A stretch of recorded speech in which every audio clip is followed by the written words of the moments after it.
বিয়ে ঠিক হয়ে গেছে। দেখতে আসলে কি বিয়ে ঠিক হয়ে যায় নাকি? কি বলতেছ এগুলো? ছেলে লম্বায় খাটো, দেখতে সুন্দর না, যে জব করে সেই জব আমার পছন্দ। আমি তো বলি নাই যে আমি তোমাকে বিয়ে করব না। একবার বলছি তোমাকে আমি বিয়ে করব না, টেবিল হইতে তোমার কাছে বিয়ে প্রপোজালটা পাঠাইতাম, তাই না? কোনোভাবে কি বিয়েটা আটকানো যায় না? প্রিয় মানুষটা সময় মতো পৌঁছাতে না পারলে ট্রেন নিজের মতো করে ঠিকই চলে যায়। কোনো না কোনো স্টেশনে ট্রেনকে থামতেও হয়, আর সেখান থেকে উঠে যায়। হ্যালো হ্যালো ভাবি, ভাবি একটা ঝামেলা হয়ে গেছে। ওর বাবা একটা ক্রিমিনাল, আই মিন পুলিশ। ওর মা একটা কলেজের প্রিন্সিপাল, অনেক রাগী মানুষ। ও ভয় কিছু বলতে পারে না। কি চাও তুমি? তুমি যাও। আপনি প্লিজ আর কিছু ভাববেন না। অবশ্যই ভাববো, একজন সৎ পুলিশ অফিসার হিসেবে আমি না ভেবে কোনো কাজ করি। ঠিক আছে ভাবুন, কোনো সমস্যা নেই। ভেবে ভেবে দুজনকে এক করে দিন, তাহলেই হলো। প্রেম করলেই আমাদের মেনে নিতে হবে না, এরকম কোথাও লেখা আছে? কোথায় কাজ করে, তার মাসিক ইনকাম কত, আমরা তো কিছুই জানি না। শুনুন, আপনি চা খান। আমার মেয়ের বিয়ের সিদ্ধান্ত আমাদেরকে নিতে দিন। আর এই ব্যাপারে একটা কথাও বলবো। আচ্ছা আঙ্কেল, একটা কথা খুব জানতে ইচ্ছে করছে। যখন আনিকা অনেক ছোট ছিল তখন আনিকার যাই পছন্দ হতো, পছন্দের কোনো খাবার হতে পারে, কোনো ড্রেস, কোনো খেলনা, যাই চাইতো আপনি তো ওকে সবকিছু এনে দিতেন, কোনো কিছু মিস করতেন না, তাই না? আমি চেষ্টা করেছি আমার সামর্থ্য অনুযায়ী। আঙ্কেল, আমি ঠিক সেটাই বলতে চাচ্ছি।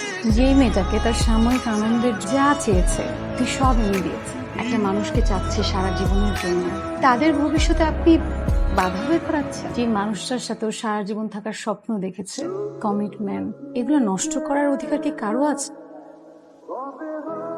ওই ছেলের নাম কি? রাসেল, আমার দেবরের নাম রাসেল মাহমুদ। আমাকে আগে বলিসনি কেন? হ্যাঁ, গাধা।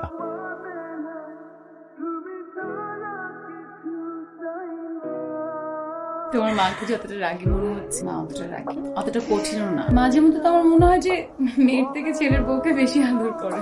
একদম ঠিক কথা। মা তো আমার ঠিক মতো খেয়ালই রাখে না, একটু আদর করে না। তো কি গল্প হচ্ছে? ঠিক আছে, আমরা এখন যাই। আরে না না, তোমরা থাকো, গল্প করো, ইটস ওকে। থাকো। তোরা হাত পা শুয়ে গেল আগলে রাখি।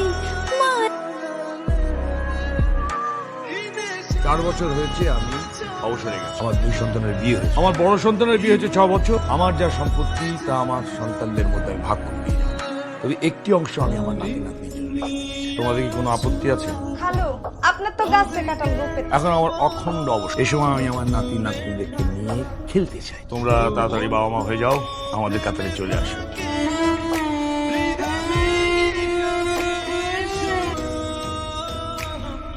পানি পড়াটা পাঠিয়েছে, বড় হুচুরের পানি পড়া, খুব ভালো পানি পড়া।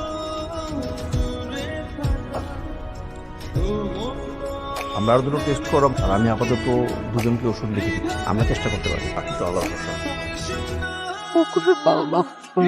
ডিম করছো ভালো না, বুঝছো? পোলাও কি রান্না করবে? আমি না ভাত খুব ভালো রান্না করতে পারি। পোলাওটা আসলে এর আগে কখনো ট্রাই। পোলাওটা আমি করে দিই, সমস্যা নেই। আমি করে দিচ্ছি, সবাইকে বলবো। মাকে দাও না। সব রান্না সমা করেছে। সবকিছু আনিকা করেছে, আমি তো শুধু একটু হেল্প করেছি।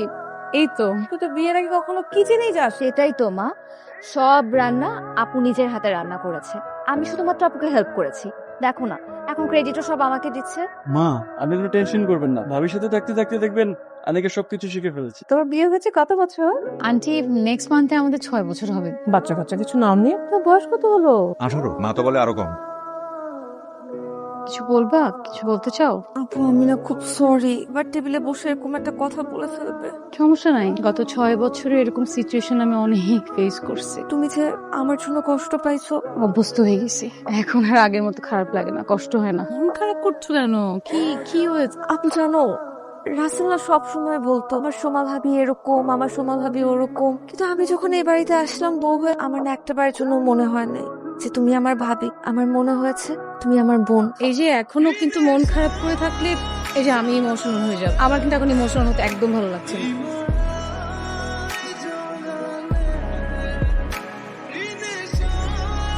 Is it true? টেস্ট করেছি, একই রেজাল্টই শো করেছে। Most happiest person on earth right now. অভিমুখ জোড়া হাত পাছে সব। সোমা, ওই আনিকার জন্য তো কয়েকটা ম্যাক্সি কিনতে হয়, অস্থির অস্থির লাগে, ওটা পরলে ওর একটু আরাম লাগবে। তুমি কিন্তু কিনে নিয়ে এসো। হ্যাঁ, মায়ার তো বাসা এমন তোমার কিন্তু এখন বারে বারে খেতে হবে। সোমা, এখন থেকে কিন্তু তরকারিতে বেশি ঝাল হবে না, কারণ আনিকার কিন্তু এখন ঝাল খাওয়া একদম ঠিক হবে না। আজকে কত তারিখ? 23। আজকে বিকেলে ফ্রি আছো? আজকে হবে না, আজকে আমার মিটিং আছে তো। আরে আরেকটু নাও। আর ইচ্ছে করছে না। আরে বাহ, আমার ভাই তো দেখি রেসপন্সিবল হয়ে গেছে। কি এসে আড্ডা শুরু করে দিছো আমার জন্য? মানে বার্থডে ভুলে গেছে, বাট কম্পেনসেশনের জন্য গিফট থেকে নিয়ে আসে। অ্যাকচুয়ালি সরি, এটা তোমার জন্য না, এটা হচ্ছে আনিকার। রাস্তা দিয়ে যাচ্ছিলাম, হঠাৎ করে এটা দেখে মনে হলো আচ্ছা ভাতিজার জন্য তো একটা গিফট কিনেই যায়। 3 মাস বাকি এখনো। কেন দেখেন তুই সরঞ্জাম কেন, কি সমস্যা? সমস্যা তুমি বুঝতে পারতেছো না? একটা বাচ্চাকে নিয়ে তোমার ঝামেলা। এই তো আমাদের ফ্যামিলিতে একটা নতুন মেম্বার আসবে, তার জন্য আমি একটা খেলনা কিনে এনেছি। এইটা নিয়ে তো আচ্ছা, তোমার তো তাহলে মানে আনিকার প্রেগনেন্সি নিয়েও সমস্যা হওয়ার কথা, তাই না? ওয়ার্ল্ডে অনেকেই প্রথম মেয়ে না যে প্রেগনেন্ট হয়েছে। তোমাদের আদিক্ষেতা দেখে মনে হচ্ছে কি জানি কি হয়ে গেছে। সময় নিজের অপূর্ণতাকে মেনে নিতে, অন্যের আনন্দে আনন্দিত হলে মানসিকভাবে সুস্থ থাকবে। চোখ ভরা হিংসা নিয়ে বসে থাকলে কিছুই বলার নেই। সামান্য একটা খেলনা তোমার চোখে বিষ হয়ে গেল। আমি যে হয়ে গেছি। তাহলে বিষ যেহেতু হয়ে গেছো, চোখের সামনে কেন করো? কোথায় যাচ্ছ তুমি? মায়ের বাড়িতে কিছুদিন থাকবো।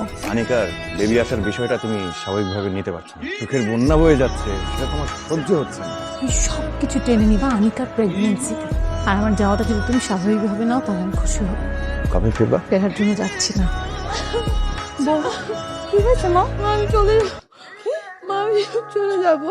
চলে যাচ্ছে আমার কথা ওমা শোনো লক্ষ্মী মা, আমার এই দেখ। তুমি কি আমার উপর রাগ করে চলে যাচ্ছ? তুমি অনেক অবুঝ, কখনো বুঝে না বুঝে কত কি বলে ফেলি। প্লিজ তুমি আমার এসব কথাকে মনে নিও না। প্লিজ আপু, তুমি এইভাবে বাসা ছেড়ে চলে যেও না। আমি রাগ করিনি তোমার উপর, আমি না একটু মেন্টালি ডিস্টার্ব। আমি তোমাকে ড্রপ করছি। মা ওয়ালাইকুম আসসালাম।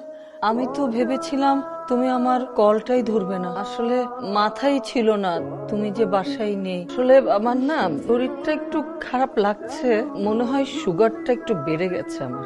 কেন ইনসুলিন ঠিক মতো কি নিচ্ছেন না মা? এখন তো বাসায় ইনসুলিনের কথা মনে করিয়ে দেওয়ার মতো কেউ নেই। বল। ভাইয়ের ব্যাপারে কি ডিসিশন নিলে? না, এখনো কোনো ডিসিশন নিইনি। ভাবিকে আনতে যাবে না? গেলেই তো আর ও আসবে না। আমার ওর রাগ জেদ সম্পর্কে তো তোর, তুমি তো অ্যাটলিস্ট চেষ্টা করতে পারো, তাই না? দেখ সোমাকে আমি ভালোবেসে বিয়ে করেছি, কিন্তু সেই সম্পর্কটা এখন ভেঙে যাওয়ার পথে। তুমি কি ডিভোর্সের কথা চিন্তা করছো না? সম্পর্কটা যদি ডিসার্ভ করে তাহলে তুমি কি বলছো? ভাবি ছাড়া এই সংসার সাথে চিন্তাও করা যায় না। শোন, আলো যদি নিজেই নিভে যায়, এখন জোর করে আলো জ্বালানো যায় না। আছে কিন্তু বাইরে আরিফের সঙ্গে আমার কিছু কথা আছে। তোর কাছে সিগারেট আছে? তুই আমার বড় সন্তান, তোদের মধ্যে সমস্যা আসলে কি? 6 বছর ধরে মানে যেটার জন্য আমরা, সমস্যাটা কার? হয়তো ডাক্তার দেখালি। বাবা সমস্যাটা আসলে ওর না, আমার। আমি হয়তো আর কোনোদিন বাবা হতে পারবো না। বউয়া জানে বিষয়টা? বাবা হওয়ার সবচেয়ে বড় সুখ কি জানিস? নিজের সন্তানের মুখ দেখা, তাকে পালন লালন করা। এই যে তোর ভাই বোন আমার সামনে করে বেড়াস, তুই আমার পৃথিবীর সবচেয়ে আনন্দ দে। বাসার সবাই কেমন আছে? ভালো। সরি সোমা, সরি কেন বলছো? আমি তোমার সাথে খারাপ ব্যবহার করছি। আচ্ছা কতদিন হলো আমরা সংসার করছি? 6। কতগুলো দিন আমরা একসাথে। ঝগড়া হবে, মনোমালিন্য হবে, আর ঠিক হয়ে যাবে। তুমি কেন আমাকে ছেড়ে চলে এসেছো? একা থাকার জন্য। তুমি একা থাকতে চাও অথবা তুমি আমার সাথে থাকতে চাও, এই দুটো কথার মধ্যে তো কোনো পার্থক্য নেই। দেখো, আমি বুঝতে পারছি প্রত্যেকটা মেয়ের ডিজায়ার থাকে মা হওয়া। তুমি আমার সাথে থাকলে সেই ডিজায়ারটা হয়তো ফুলফিল করতে পারবে না, কিন্তু তারপরেও তুমি আমাকে সাপোর্ট দিয়ে এসেছো, আমাকে ভালোবেসেছো। তুমি আমার সাথে থাকো আর না থাকো, আমি চাই তুমি হ্যাপি থাকো। আমিও তোমাকে ভালোবাসি বলেই তোমার সাথে এতদিন ছিলাম, তোমার পাশে ছিলাম, তোমাকে প্রতিটা মুহূর্তে আমি সাপোর্ট করে গিয়েছি। কিন্তু দেখো, তুমি যতটা আমাকে মেন্টালি স্ট্রং মনে করো, আমি অতটা মেন্টালি স্ট্রং না। আমি চাইলেই সব পরিস্থিতি আমি সামনে নিতে পারবো না, আমি পারছি না। আর এই জন্যই আমার একা থাকা। কংগ্রেচুলেশন, আপনাদের ছেলে বড় হয়েছে।